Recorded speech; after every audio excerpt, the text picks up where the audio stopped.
बिस्मिल्लाहिर्रहमानिर्रहीम। अस्सलाम वालेकुम। 9th क्लास के मैथ का लेक्चर है।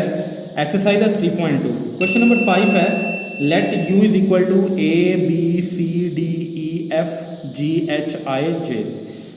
और a की वैल्यू आपके पास गिवन है और b की वैल्यू भी गिवन है। हमने वेरीफाई क्या करना है, De Morgan laws for the set. इन सेट की वजह से हमने डी मॉर्गन लॉज प्रूफ करने हैं। दूसरा हमने वेन डायग्राम भी बनानी है, ठीक है। यानी कि जो हम डी मॉर्गन लॉ प्रूफ करेंगे, इनको करने के बाद हम इनको डी मॉर्गन लॉ को वेन डायग्राम से भी प्रूफ करेंगे, ठीक है। तो सबसे पहले देखें ज़रा, हमारे पास जो डी मॉर्गन लॉज होती हैं वो दो होते हैं, ठीक है। आपको ये चीज़ याद रखनी है कि दो डी मॉर्गन लॉज होते हैं। उनमें से जो पहले वाला है ना, वो ए यूनियन बी का whole complement equal to A complement intersection B complement. ये हमारे पास एक रूल है। दूसरा रूल भी है, ठीक है। आप ये कम्प्लीमेंट ये वाले साइन की जगह पे सी भी लिख सकते हैं, वो आपकी मर्जी है आप इसको कैसे सॉल्व करते हैं, ठीक है। तो देखिए ज़रा, सबसे पहले तो हम क्या करेंगे, लेफ्ट हैंड साइड प्रूफ करेंगे। लेफ्ट हैंड साइड हमारे पास क्या है, ए यूनियन बी का कंप्लीमेंट। तो सबसे पहले हम ब्रैकेट वाला सॉल्व करते होते हैं, ठीक है। तो सबसे पहले हम क्या करेंगे, ए यूनियन बी को प्रूफ करेंगे। हमारे पास ए की वैल्यू क्या है, A B C D G और एच, दरमियान में यूनियन का साइन। फिर बी की वैल्यू है, बी की वैल्यू हमारे पास है सी डी ई एफ और आई। अच्छा, अब हमने यूनियन में क्या करना होता है, इनको अरेंज करके लिखना होता है, ठीक है। यूनियन में क्या करना होता है, हमने इनको अरेंज करके लिखना होता है। तो देखें ज़रा, सबसे पहले तो ए आ रहा है, फिर बी भी है, सी डी ई इधर है, फिर एफ भी इधर है, फिर जी आएगा, फिर हमारे पास एच आ जाएगा और फिर आई आ जाएगा, ठीक है। ये आ गया ए यूनियन बी का आंसर आपके पास। अब आपने इसी सेट का कंप्लीमेंट भी लेना है, ठीक है। तो जब भी कंप्लीमेंट लेते हैं, हमने सबसे पहले यू की वैल्यू लगानी होती है, ठीक है। तो यू की वैल्यू आपके पास गिवन है A B C D E F G H I और जे। माइनस करना होता है जिसका हम कंप्लीमेंट ले रहे हैं। हम किसका कंप्लीमेंट ले रहे हैं, ए यूनियन बी का। ए यूनियन बी का जो आंसर है वो हम यहाँ पे मेंशन करेंगे। तो ये आपके पास आ गया, ठीक है, ओके। अब कंप्लीमेंट कैसे लेते हैं, ऐसे नंबर जो इस सेट में मौजूद हों इधर ना हो। वो तमाम नंबर जो इस सेट में मौजूद हैं इसमें नहीं है, वो हमारा आंसर होंगे। देखें, ए इसमें है, उसमें भी है, नहीं लिखेंगे। बी दोनों में है, नहीं लिखेंगे। सी भी दोनों में है, डी भी दोनों में है, ई भी दोनों में है, एफ भी है, जी भी है, एच भी है। अच्छा, एक चीज़ देखें ज़रा, ये बी के अंदर जो था ना हमारे पास, ये आपके पास जो वैल्यू थी ये जे था, ठीक है। ये जे आना है, तो इसका मतलब है यहाँ पे हमने जे करना है, ठीक है। और फिर जब हम इसको अरेंज करके लिखेंगे तो यहाँ पे जे आ जाएगा। जस्ट आपने ये चेंज करना है कि ये जे आ गया आपके पास, ओके। अब होगा क्या कि ऐसे नंबर जो इधर मौजूद हैं इधर मौजूद नहीं है, वो हमारा आंसर होंगे। ए भी दोनों में है, बी भी है, सी भी उधर है, डी भी है, ई भी है, एफ भी है, जे भी उधर है, एच भी है, आई नहीं है उधर, तो हमने आई लिखना है, ठीक है। और जे है तो आई आपके पास आ जाएगा, ठीक है। ये आ गई लेफ्ट हैंड साइड। अब हम इसी तरह राइट हैंड साइड भी करेंगे। राइट हैंड साइड क्या है, A complement intersection B complement. तो देखें ज़रा, ए कम्प्लीमेंट सबसे पहले तो लेते हैं हम। तो जब भी कम्प्लीमेंट लें तो पहले यू की वैल्यू लगानी होती है आपने।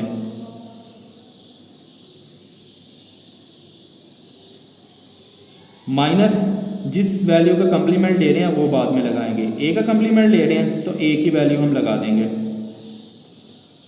तो देखें ज़रा, ऐसे तमाम नंबर जो इधर हैं इधर नहीं है वो आपके पास आ जाएंगे। तो देखें ज़रा, ए बी सी डी ये उधर मौजूद है, ई नहीं है उधर, तो ई हम लिख लेंगे। एफ भी नहीं है, एफ आ गया आपके पास। जी और एच उधर मौजूद है, आई और जे नहीं है, ठीक है। ये आ गया आपके पास। उसके बाद हमने लेना है बी कम्प्लीमेंट। तो सेम वैसे ही पहले यू की वैल्यू लगाएंगे। यू आपके पास सेम वही सेट आ जाएगा, माइनस बी की वैल्यू हम लगाएंगे क्योंकि बी का कम्प्लीमेंट ले रहे हैं। तो बी की वैल्यू आपके पास है सी डी ई एफ और जे, ठीक है। तो वो तमाम नंबर जो इधर मौजूद हैं इधर नहीं है वो आपका आंसर होंगे। तो देखें ज़रा, ए आ जाएगा, बी, सी उधर मौजूद है, डी भी है, ई भी उधर मौजूद है, एफ भी है, जी नहीं है तो जी लगा देंगे, ठीक है। एच उधर नहीं है, एच आ जाएगा, आई उधर नहीं है तो इधर आई आ जाएगा, जे है तो जे नहीं लिखेंगे, ठीक है। ये ए और बी का कंप्लीमेंट आ गए। अब हमने इनका इंटरसेक्शन लेना है, तो देखें ज़रा, ए कंप्लीमेंट इंटरसेक्शन बी कंप्लीमेंट, तो सबसे पहले ए की वैल्यू आएगी आपके पास, ये आ गया आपके पास ए की वैल्यू, इंटरसेक्शन बी कंप्लीमेंट की वैल्यू अब ए बी जी एच और आई। देखिए ज़रा, इंटरसेक्शन में क्या करना होता है, जो नंबर दोनों में कॉमन हो हमने वो लिखने होते हैं। तो दोनों में कॉमन क्या आ रहा है, आई दोनों में आ रहा है, तो आई आ जाएगा आपके पास। तो देखिए ज़रा, दोनों आंसर लेफ्ट हैंड साइड भी हमारी यही आई थी और राइट हैंड साइड भी यही है, तो आप लिख देंगे so left hand side equal है राइट हैंड साइड के। इसी क्वेश्चन की हम वेन डायग्राम देखते हैं, ठीक है। वेन डायग्राम में देखें, सबसे पहले तो हमारा ये क्वेश्चन था, ठीक है, हमने इसकी पहली साइड अभी प्रूफ किया, डी मॉर्गन की 2 पार्ट होते हैं, हमने एक पार्ट किया इसका अभी, ठीक है। तो पहला पार्ट ये था ए यूनियन बी का कंप्लीमेंट इक्वल है A complement intersection B complement. अब जब हमने इसकी लेफ्ट हैंड साइड की, उसका ए यूनियन बी का आंसर कुछ इस तरह से आया था, ठीक है। अब ये आपने डायग्राम बनानी है, ठीक है, ए यूनियन बी की 2 सर्कल आप ड्रॉ करेंगे इसी तरह सेम।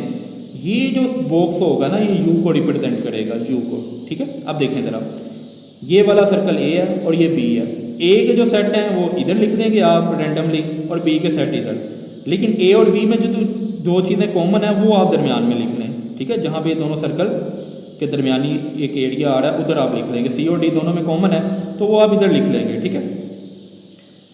अब देखें ज़रा, इन सब नंबर्स के अलावा एक और नंबर है वो जो कि आई है, वो इधर आ जाएगा, ठीक है। यानी कि ए और बी के अंदर जो है ना वो आई मौजूद नहीं है, तो वो हम इधर शो करवा देंगे। ए और बी के अंदर जो बाकी नंबर होंगे ना, जो यू के अंदर आ रहे हैं लेकिन ए और बी के अंदर नहीं आ रहे, वो अब यहाँ पे शो करवाएंगे। लेकिन सिर्फ आई एक ऐसा नंबर है जो ए और बी में नहीं आ रहा लेकिन यू में आ रहा है, तो वो हमने बाहर शो करवा दिया। अब देखें ज़रा, ए यूनियन बी का क्या मतलब होगा कि हमने ए और बी को इकट्ठा करके लिखना है, तो डेफिनेटली यू का तो इधर कोई जिक्र नहीं है, तो जो हमारा रिक्वायर्ड एरिया आप उसको ड्रॉ कर देंगे, ठीक है, पेंसिल के जरिए, स्केल के साथ आप लाइनें लगा लें, ठीक है, क्योंकि हमने इन दोनों को मिला के लिखना है, ओके। जिस चीज़ को छोड़ना होगा ना उसको आप कलर नहीं करेंगे, जिसको आपने पिक करना होगा उसको आप शेड कर देंगे, ठीक है। ये मेथड चेंज हो सकता है हर किसी का। अच्छा, ये आ गया आपके पास ए यूनियन बी। अब आपने इसी का कंप्लीमेंट लेना है। देखें, डायग्राम सेम है आपकी, डायग्राम चेंज नहीं होनी, डायग्राम वही रहनी है। अब होगा क्या, हमने करना क्या था, ए यूनियन बी का कंप्लीमेंट लेना था, तो इसका मतलब ये है कि यू में से ए यूनियन बी निकाल दें। हम ऐसे ही करते हैं ना कि यू में से माइनस कर देते होते हैं उस वैल्यू को जिसका हमने कंप्लीमेंट लेना हो, तो इसका मतलब है कि हमने ए यूनियन बी का जो आंसर आया था ना उसको हमने यू में से निकाल देना है। तो हम कैसे करते रहे हैं कि जिस चीज़ को हमने छोड़ना हो उसको हम शेड नहीं करते और जिसको हमने पिक करना उसको शेडिंग करते हैं। तो इसका मतलब है यू में से ए यूनियन बी जो निकल जाएंगे, ए और बी निकल गए, तो बाकी जो है वो खाली आई वाला एरिया आपका बच जाएगा जो कि हमारे पास आई ही आया था, ठीक है। ये इसकी लेफ्ट हैंड साइड है। अब इसी तरह इसकी राइट हैंड साइड है। राइट हैंड साइड क्या थी, ए कंप्लीमेंट इंटरसेक्शन बी कंप्लीमेंट।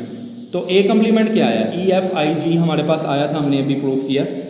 तो डायग्राम सेम रहेगी, ठीक है, डायग्राम चेंज नहीं होनी। अब हमने ए कंप्लीमेंट निकालना है, इसका मतलब यह है कि यू में से ए हमने माइनस कर देना, यानी कि ए हमें निकालना है यू में से, तो बाकी वैल्यूज तो आएंगी ना, यानी बी का तो जिक्र नहीं है इधर, हमने सिर्फ ए को निकालना है, तो इसलिए ए वाला जो पोर्शन है वो हम माइनस कर देंगे, उसको शेडिंग नहीं करेंगे, बाकी पूरे एरिया को हम शेडिंग कर देंगे, ठीक है। उसके बाद आपने बी कंप्लीमेंट निकालना है, तो सेम वैसे ही यू में से बी को माइनस कर दें, सिर्फ बी को माइनस करना, तो इसलिए ए वाला तो वो यू में मर्ज हो जाएगा, ठीक है। तो इसलिए इसको हम शेडिंग कर देंगे और बी को चूँकि हमने माइनस करना था तो इसलिए उसको शेडिंग नहीं करेंगे, ठीक है, ओके, यहाँ तक। अब ए और बी का जो आंसर आया था कंप्लीमेंट का उसको हमने इंटरसेक्शन करना है, जो कि आई आया था हमारे पास, ओके। अब जब हम ए और बी का इंटरसेक्शन लेंगे, सॉरी कंप्लीमेंट का, ए कंप्लीमेंट का और बी कंप्लीमेंट का जब इंटरसेक्शन लेंगे तो क्या होगा, हमारे पास सिर्फ आई बच रहा था जो कि यू के अंदर आ रहा है सिर्फ, ठीक है। तो हमने सिर्फ यू वाले पोर्शन को शेड कर दिया, बाकी हमने क्योंकि ये निकालनी है इसमें से तो हमने इसको छोड़ दिया। तो आपके पास लेफ्ट हैंड साइड का भी यही आंसर है, राइट हैंड साइड का भी यही आंसर है। तो आप नीचे लिख देंगे here verified that A union B का कंप्लीमेंट इक्वल है ए कंप्लीमेंट इंटरसेक्शन बी का कंप्लीमेंट। ओके, अब हमने डी मॉर्गन का दूसरा रूल प्रूफ करना है। तो डी मॉर्गन का दूसरा रूल जो हमारे पास है वो है ए इंटरसेक्शन बी का complement equal to A complement union B complement आपके पास आ जाएगा। ठीक है, तो देखिए ज़रा, सबसे पहले तो हम लेफ्ट हैंड साइड इसकी सॉल्व करते हैं। लेफ्ट हैंड साइड क्या है? ए इंटरसेक्शन बी का कंप्लीमेंट। तो सबसे पहले आपको पता है कि हमने ब्रैकेट वाला सॉल्व करना होता है। अब ए की वैल्यू क्या थी हमारे पास? ए बी सी डी जी और एच। उसके बाद इंटरसेक्शन का साइन, फिर आ जाएगी बी की वैल्यू। बी की वैल्यू क्या थी? सी डी ई एफ और जे। ठीक है, अब देखिए ज़रा, हमने करना क्या है, इंटरसेक्शन में क्या होता है? कॉमन लिखना होता है हमने। ठीक है, क्या करना होता है? कॉमन वैल्यूज लिखनी होती है। तो कॉमन क्या आ रहा है दोनों में? एक तो आपके पास सी आ रहा है कॉमन और दूसरा डी कॉमन आ रहा है, तो हम ये वाली वैल्यूज लिख लेंगे। ठीक है, अब हमने इसी का कंप्लीमेंट लेना है। तो कंप्लीमेंट कैसे लेंगे? सबसे पहले तो हम यू की वैल्यू लगाएंगे। यू की वैल्यू क्या है? A B C D E F G H I और जे माइनस करेंगे, किसका कंप्लीमेंट ले रहे हैं? ए इंटरसेक्शन बी का, तो उसका जो आंसर आया हम वो लगाएंगे। अब देखें ज़रा, हमारा आंसर क्या होगा? वो नंबर जो इसमें मौजूद हों इसमें ना हो। तो देखें ज़रा, इधर तो सी और डी हैं, यानी कि वो कैंसिल आउट हो जाएंगे, तो बाकी तो आपके पास नंबर आएंगे, यानी कि बाकी सारे नंबर आपके पास ऐसे ही आ जाएंगे। ठीक है, उसके बाद हमने क्या करना है? इसकी राइट हैंड साइड प्रूफ करनी है। राइट हैंड साइड क्या है हमारे पास? ए कंप्लीमेंट यूनियन बी कंप्लीमेंट। तो सबसे पहले हम ए कंप्लीमेंट लेंगे। तो जब भी कंप्लीमेंट लेते हैं तो हम पहले यू की वैल्यू लगाते हैं।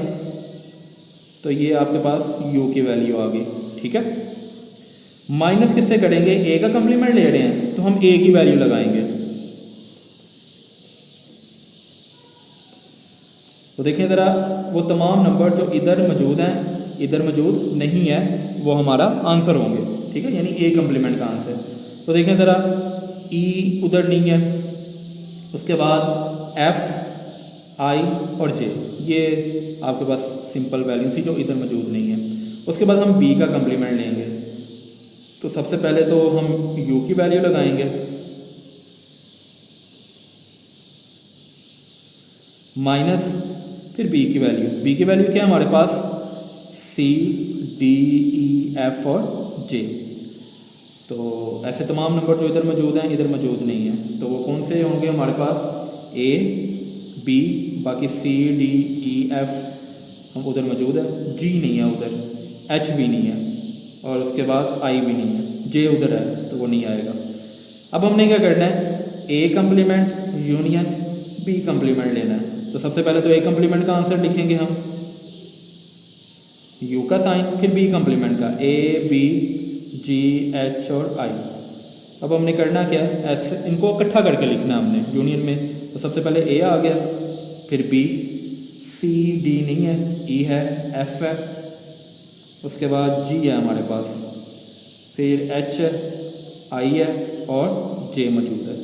तो देखें ज़रा, हमारी लेफ्ट हैंड साइड भी सेम यही थी और राइट हैंड साइड भी यही है। तो आप नीचे लिख देंगे, so left hand side equal है राइट हैंड साइड के। ठीक है, अब इसी पार्ट को हम वेन डायग्राम से सॉल्व करते हैं। देखें ज़रा, ए इंटरसेक्शन बी का कंप्लीमेंट इक्वल है A complement union B complement. तो इसकी लेफ्ट हैंड साइड सबसे पहले करनी है ए इंटरसेक्शन बी का कंप्लीमेंट। तो सबसे पहले ए इंटरसेक्शन बी का आंसर क्या आया था हमारे पास? जो कि सी और डी था। ठीक है, सो सी और डी हमारे पास आंसर आया अभी। अब देखें ज़रा, आपने करना क्या है? वही जो पिछले हमने पहले डायग्राम बनाई है सेम वही बनानी है। हमें जो चीज़ चाहिए होती है उसको हम शेड कर देते हैं और बाकियों को छोड़ देते हैं। ए इंटरसेक्शन बी करना था, ये ए का सेट है और ये बी का। इनमें जो कॉमन आ रहे थे वो हमने शेड कर दिए, बाकी सारे हमने निगलेक्ट कर दिए, उनको शेडिंग नहीं करनी।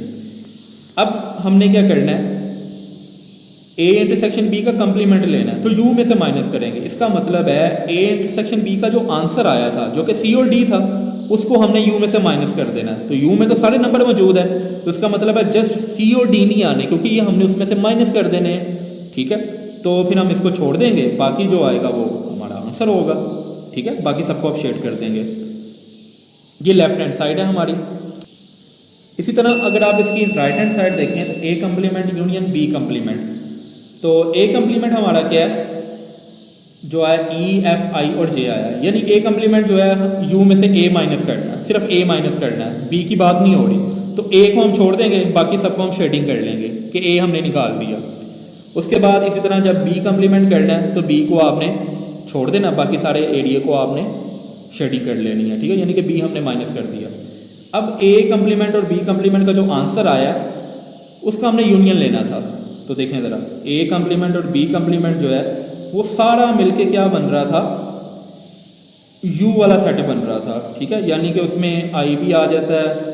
ठीक है, लेकिन कॉमन वैल्यूज़ नहीं आई थी, यानी सी और डी नहीं आई थी। अगर आप आंसर देखें ना, ये हमारा आंसर था, इसके अंदर सी और डी नहीं है। ठीक है, इसमें सी और डी नहीं है, तो इसलिए हमने क्या करना है, इसको सी और डी के अलावा बाकी सारा शेडिंग कर देनी है, क्योंकि जिस चीज़ को छोड़ना उसको हम शेड नहीं करते। ठीक है, तो हमारी लेफ्ट हैंड साइड की भी ये डायग्राम थी और राइट हैंड साइड की भी यही है। ठीक है, सैन वेरीफाइड डैट आपने नीचे लिख देना ए इंटरसेक्शन बी का कंप्लीमेंट इक्वल है A complement union B complement. उम्मीद है आज का लेक्चर आपको समझ आया होगा। अल्लाह हाफिज़।